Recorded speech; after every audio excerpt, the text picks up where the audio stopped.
श्रावण क्यों स्पेशल है भक्तों के लिए? क्योंकि खासकर श्रावण में ही भगवान शिव धरती पर भ्रमण करने आते हैं।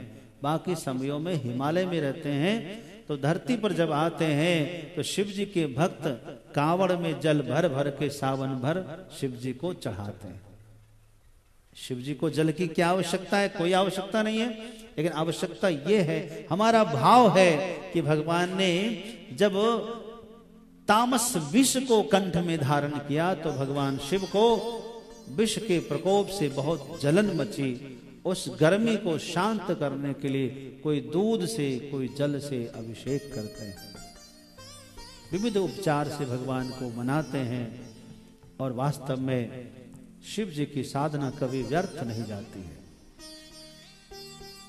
नित्य प्रति आप सवेरे उठें और स्नान आदि करके पवित्र वस्त्र धारण करके शिव जी को कहीं न कहीं जल चढ़ाने का नियम जरूर बनाएं। शिवालय में जाकर जल चढ़ाएं। 3 दल के 3 बेलपत्र, कम से कम 3 बेलपत्र, और संभव है तो 5 बेलपत्र, जिसमें तीनों दल एकदम व्यवस्थित हो, कहीं कटा फिटा ना हो। उस पर जो है चंदन से अथवा हल्दी से राम नाम लिखें। भक्ति भाव है तो राम नाम लिखें, और नई अनुष्ठान में कुछ लोभ लालच है तो ओम नमः शिवाय लिखें, और लिख करके शिव जी पर चढ़ावें। ये हर दिन करना है श्रावण में। कहीं भी आप शिव जी को पीपल का पत्ता भी चढ़ा सकते हैं, शिव जी को आंख है मदार, उसका भी पत्ता चढ़ा सकते हैं, शिव जी को अमरूद का पत्र भी चढ़ा सकते हैं, शिव जी को भांग के पत्र भी चढ़ा सकते हैं, और शिव जी को सबसे उत्तम तो बिल्वपत्र है। विविध प्रकार के जो कोई ग्रहण नहीं करते वो हमारे भोलेनाथ ग्रहण करते हैं। ये हमारे शिव जी का श्रावण की जो त्रयोदशी है, शिवरात्रि है, उस शिवरात्रि को यदि आप के मन में जो काम है, किसी को पुत्र नहीं है तो पुत्र प्राप्ति के लिए आप दूध से शिवरात्रि में 4 बार अभिषेक कराइए। 4 बार ब्राह्मणों को लेकर के बैठ जाइए किसी भी मंदिर में और रात्रि के 4 प्रहर का 4 अभिषेक कराइए, आपकी मनोकामना पूर्ण होगी। इस श्रावण में आप 4 शिवरात्रि है, इसके बाद जो 15 दिन और है, दक्षिण भारत के अनुसार जो शुक्ल पक्ष से मास का शुभारंभ मानते हैं, उनके अनुसार 15 दिन तक और शिवरात्रि सावन चलेगा। तो आप दोनों मिलाकर के, पक्ष मिलाकर के पाशुपत व्रत कर सकते हैं। पशुपति व्रत 5 सोमवार करना होता है। आप पशुपत व्रत भी कर सकते हैं। इस संसार में दुखिया लोग बहुत हैं, मुझे पता है।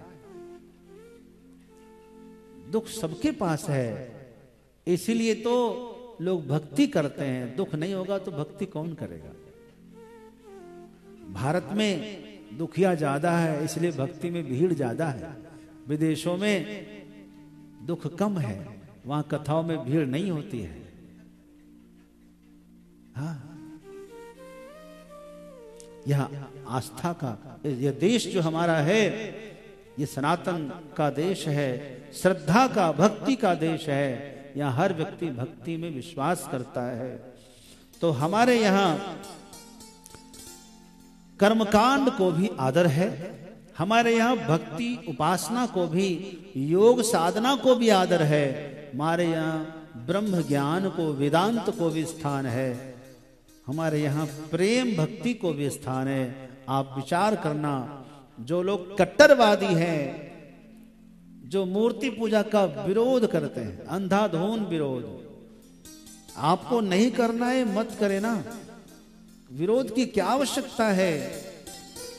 जगत गुरु श्रीमदाद्य शंकराचार्य से बड़ा कोई वेदांती तो नहीं है, लेकिन उन्होंने भी विविध प्रकार के स्तोत्र गाए और काशी में जब तक रहे तब तक विश्वनाथ की उपासना भी किए।